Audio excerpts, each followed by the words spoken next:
Good evening, everyone, and welcome to the IOM3 Hong Kong branch 2021 AGM. As per the agenda, the first item on the agenda is to approve minutes from last year's AGM. Where the minutes were sent out to everybody. So let's put a motion to accept the minutes. Second, okay, everyone vote. Perfect. So we've approved last year's minutes. And now I would like to invite the president for the session, Tim Leung, to present the president's report. Okay, thanks, Jennifer. Right. All right. So, good evening, everyone, our members and friends. I would like to, on behalf of the Hong Kong branch, to take this opportunity to thank you, everyone, all of you, to continually support our branch and the effort we did for last year. It's very challenging year, 2020. Although 2020 become a history and we now still have a pandemic with us. However, we still can meet together even like the situation like this, and during this difficult time with Zoom meeting. I would like to report we did 7 council meetings last year. I think most of them, all of them, we done through Zoom link. And due to the ongoing development of this coronavirus impact here in Hong Kong and around the world, we designed not to have annual dinner this year. This is the second time. Hopefully, sooner or later, we can have our annual dinner back so that we can meet our members and friends. Although we don't have chance to have dinner, but this year we have developed our social media. If you do know that we have our Facebook, Instagram, LinkedIn, Twitter, as well as YouTube. So please do visit our social media and share our event and like our event. A few things I would like to summarize here in this AGM. Since we have done a very successful IOM3 150th annual anniversary conference, one of our distinguished speaker, Mr. James Blake, GBS OBEJP, he delivered an excellent presentation, which was recognized by him being awarded the Thornton Medal of the IOM3 Award 2020. And this award ceremony was done on 3rd of December last year. Second thing, our council member, Mr. Guy Bridges, also a former president, and currently is a council member here in Hong Kong branch, and he's continuously served the IOM3 headquarters as an overseas representative in the IOM3 Advisory Council. So we luckily and have him to keep us inform about the information from the headquarters.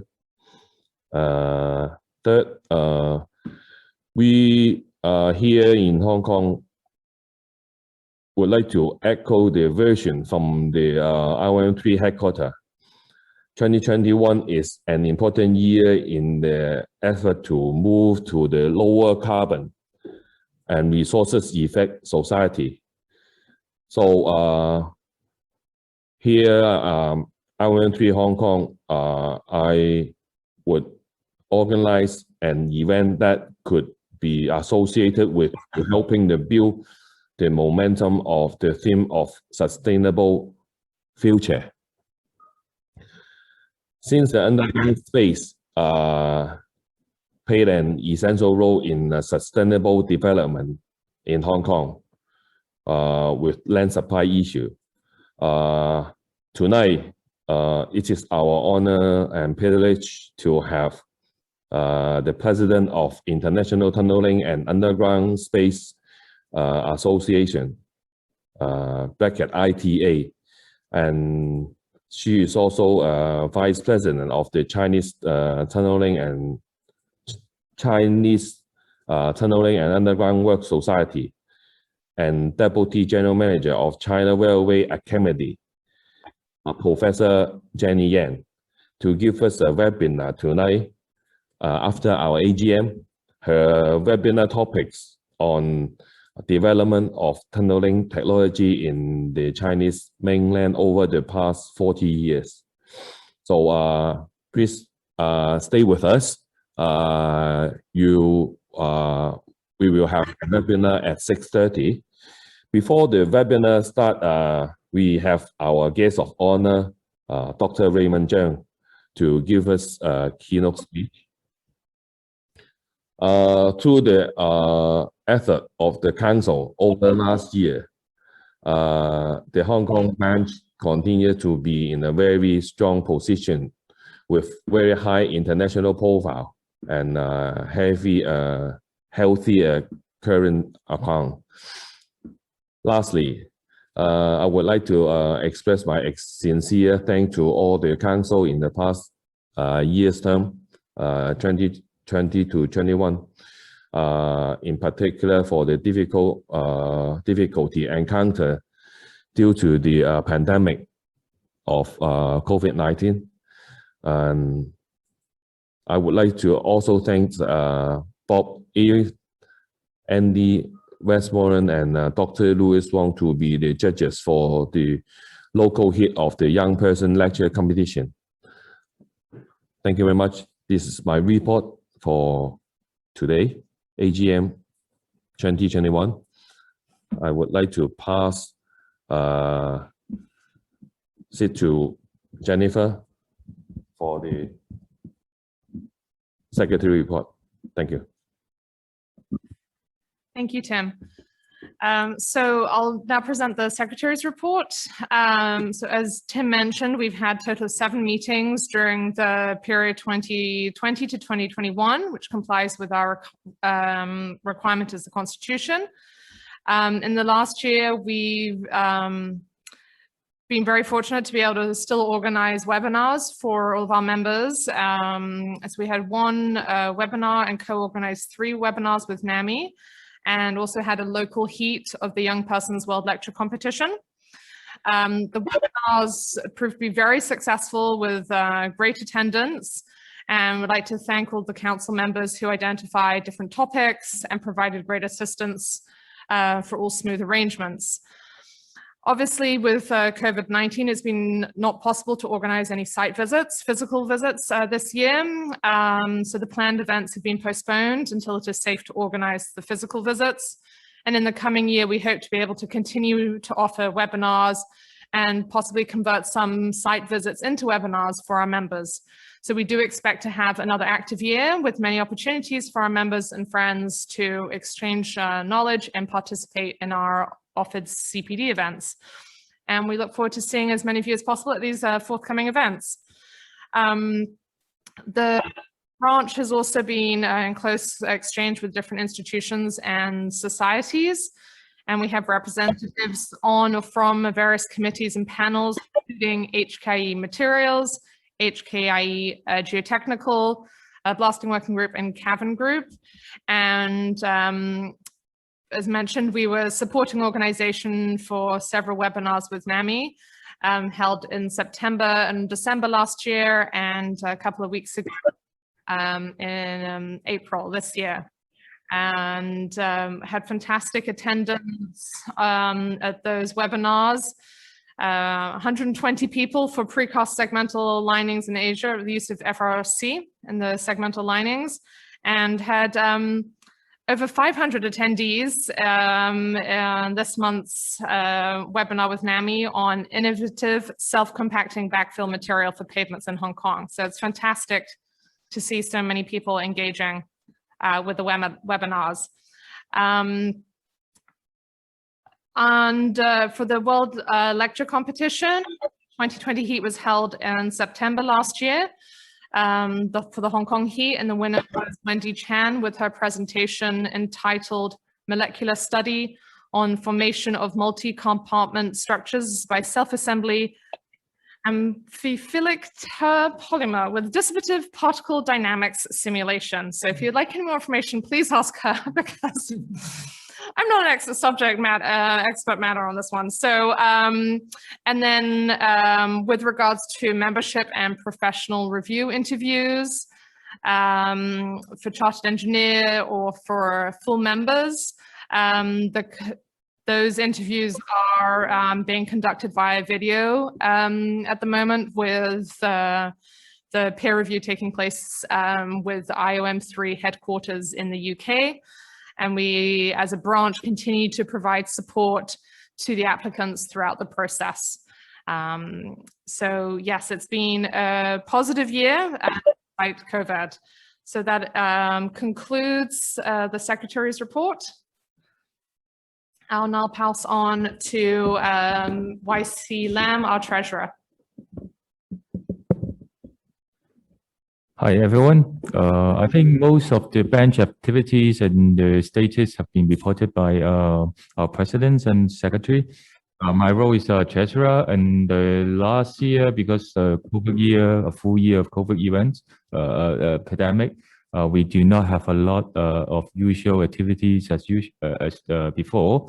So our expenses more or less kept the same. As IOM3 Hong Kong, we always organize our events for mainly for free. So we do keep these traditions, and during the last year, as reported, we got some events online. So the expenses for those activities are not that substantial. So relatively, the last year, 2020 to 2021, the biggest expense will be making the souvenirs for our future events, and also some expenses allocated to the young persons lecture competitions.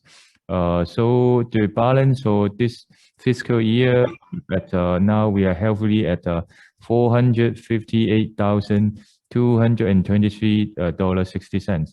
So we will keep our friends' financials healthy. So we will also keep up our spirit to organize more fruitful or useful events for our members. So hopefully all our members will be benefit, and I wish everyone good health and stay safe. So that's my part.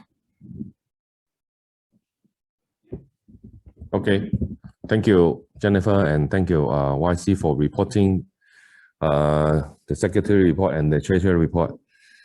Right, we are still have a couple of minutes until the webinar starts. Yeah, the next item on the agenda was to adopt the consolidated financial statements. So we say yes, we adopt those. Okay. And then is there any other business? No? No. Okay. Then we could say that we've formally closed the AGM at 6:20, and we'll have a break until the webinar, which will commence at 6:30. So please stay online. Stay with us. And the webinar will begin shortly. Okay. Thank you. Thank you very much. Thank you. Yeah. Yeah, so I will introduce Dr. Raymond Cheung before his discussion. So Dr. Cheung has more than 30 years experience in civil and geotechnical engineering and has been involved in a number of mega civil engineering projects in Hong Kong under the Airport Core program, including the Airport Railway, Chek Lap Kok International Airport Reclamation, and the West Harbour Crossing, before joining the Hong Kong government in the late 1990s.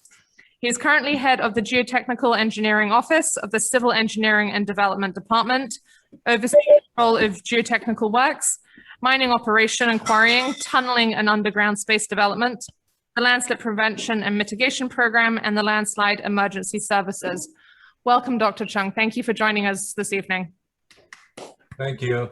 First of all, I would like to thank Tim invite me to be the guest of honor of this. And hello, Professor Yan, everybody. Good evening. Well, let me first share my PowerPoint. Yes, please. Good evening, everybody. I would like to have some brief description of the tunneling, quarrying, and rock cavern development in Hong Kong. And in the past 10 or 15 minutes, I think it lasts for. Well, first, tunneling in Hong Kong. It has a long history, I think back to 17th century. Here you can see a list of some kind of extract of the tunnel history in Hong Kong back to 1877, which is the first tunnel in Hong Kong, water supply tunnel. And then we have other drainage, sewage tunnel, road tunnel, etc. Well, it's quite busy in Hong Kong in terms of tunneling works. And for the control works, we have two means. First, for private development, we will control the tunneling works through buildings ordinance.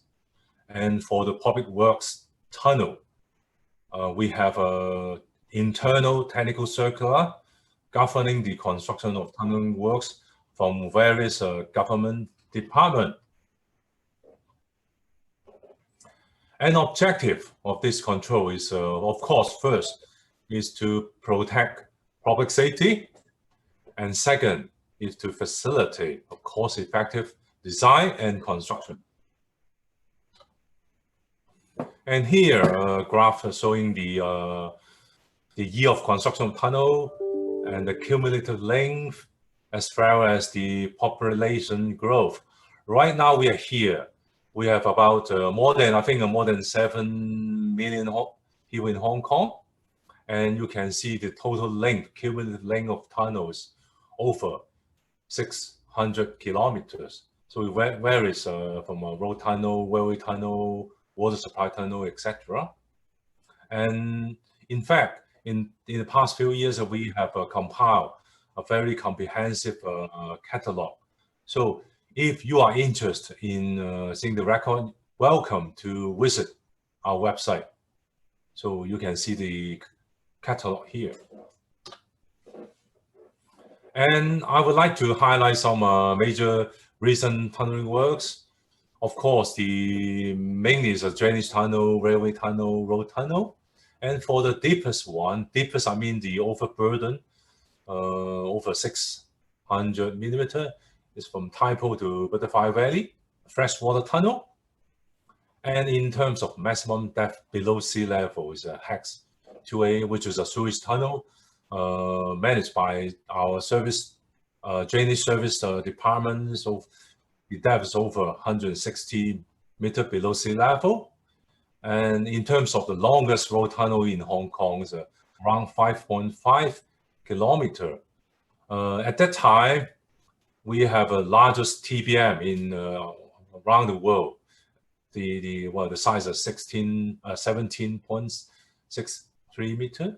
I'm not sure whether somewhere break the records right now, but well, it's interesting to see this record. And in terms of excavation method, of course, we have a different kind of method for the traditional one, drill and blast, it account for 40%, TBM, tunnel boring machine, another 40%. And the remaining 20%, basically they are cut and cover tunnel, drill and brick tunnel. And the ground support, as like other places in the world, we use anchors, bolts, dowels, spray concrete, struck steel frame, etc. Recently, we have another technical development work on so-called the flexible spray concrete or bendable concrete. We are very keen to see whether it can help our industry to achieve a more cost-effective and fast tunneling works progress. And for ground improvement works, we have grouting, ground freezing, etc. So come to another subject is quarrying in Hong Kong. Like tunneling, we have a long history of quarrying in Hong Kong. When you Google it, Google the keywords quarrying in Hong Kong, you can see maybe in a Wikipedia. Well, it can date back to 17th century as well. We have a Quarry Bay quarrying works, Shek Tong Jui quarrying works. And more recent quarry site include Lemmer Quarry, Shek O Quarry, as well as Anderson Road Quarry, which is a large housing site right now. But right now we only have one quarry, active quarry in Hong Kong. That is Lam Tay Quarry, which is in Tuen Mun Quarry, the only remaining quarry in Hong Kong. We are now in the last contract. Hopefully, well, we have another 5 million tons for this contract, and the completion work is anticipated in 2023. So now with the quarrying sites right now here, you can see we have a rock crushing plant, concrete batching plant, asphalt plant, etc. Looking for the operation, I think the work cycles are very similar to the other places in the world. We first drill and blast hole in the rock mass, and then we install some explosive inside the hole and detonator, etc. to break the rock, and then we haul the broken block. Normally the size is less than 700 millimeter, and we send this rock crush into a rock crusher to break the rock into a small size of 40 millimeter, 20 millimeter, 10 millimeter, etc. And then the contractor will produce some concrete and sell the concrete, asphalt, and aggregate to the Hong Kong industry in order to obtain a revenue. But looking forward, we would like to see the current situation. And we take stock for the past 20 or 30 years ago, long period. On average, we need around 15 million ton of rock aggregate in Hong Kong. But it is only an average figure. If in the peak levels, such as recently we have some mega project, or in the past 10 years ago, we have a Chek Lap Kok airport, the consumption or the demand can raise up to 25 million ton per year in Hong Kong. But right now we only have one quarry site. We have to think about that, and it only accounts for around 10% of the annual supply. So we have to think how to have a more supply about the contingency, etc. And basically we rely on our mainland China, but we have a contingency. So we would like to establish a contingency plan or strategy. At least we have a 10 to 20% local supply in order to meet sometimes we have emergency contingency, such as the COVID-19 right now. And the new strategy, of course, we aim for the self-resilience. So in terms of the disruption from the mainland China, we have our local supply, and we would like to have a natural resources sustainability, because we have many construction activity in Hong Kong. we would like to see how to reuse or recycle the rock generated from this construction site. And in terms of the solution side, we would like to see the crust, well, we would like to see the cluster of the concrete breccian plant, etc., in order to smoothen the supply. And of course, finally, we would like to see the after the quarry site complete, we have a land supply, land formation. So the potential site right now we are looking for is another site in Chunmun West, that is Black Point, and tentatively we can see, we estimate we have another 50 million tons, and the contract period I think is more than 30 years. Apart from surface quarry, we also looking for underground quarrying. One potential site is also in Chunmun. That is the Lamte, and it will last for 20 years. It can supply another 8 million tons.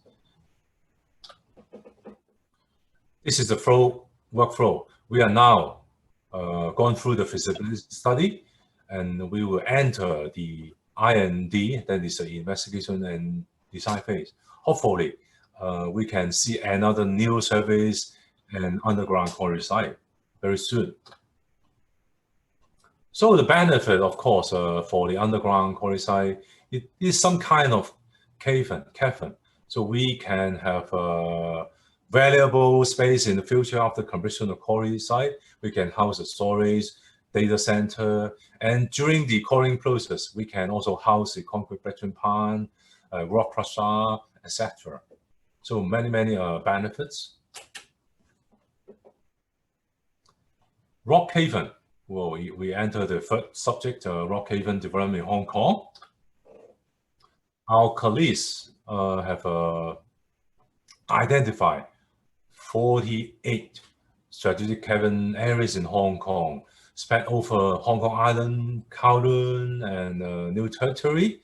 So it is published in the guidelines, and also you can find it in our website. So every single potential site, we have to consider the transportation, environmental issue, and the usage, land use. So it is a very comprehensive planning. And I can highlight some for your reference. For example, this is a very hot site right now. It's under construction in Sha Tin Cavern site.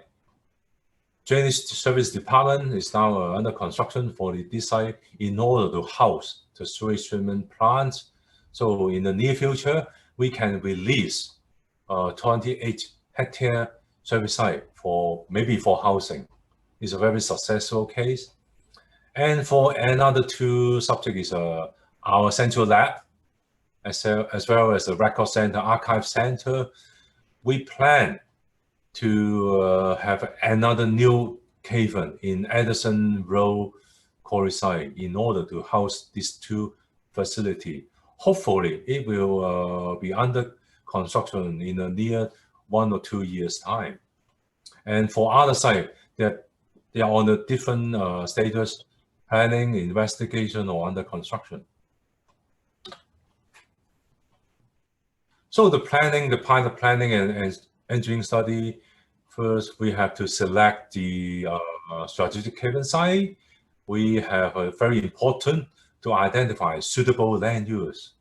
And we have to conduct a technical assessment and also the business case, of course, business and assessment. And finally, we would like to facilitate the rezoning for cavern development. This is a workflow. So in order to pursue early planning and zoning for possible use, you can see a very comprehensive usage in the, I think it's a government document here. So for the site, we have already preliminarily identified some suitable use, such as commercial use, food and wine storage, for example, food, industrial use for LPG, oil storage, warehouse, etc. In particular, data center is there's a very huge demand of data center in Hong Kong, and also other facility, government facility in particular, such as the sewage treatment plant, water service reservoir, etc., and also the public utility. Hopefully, we can facilitate the Cavern development in Hong Kong.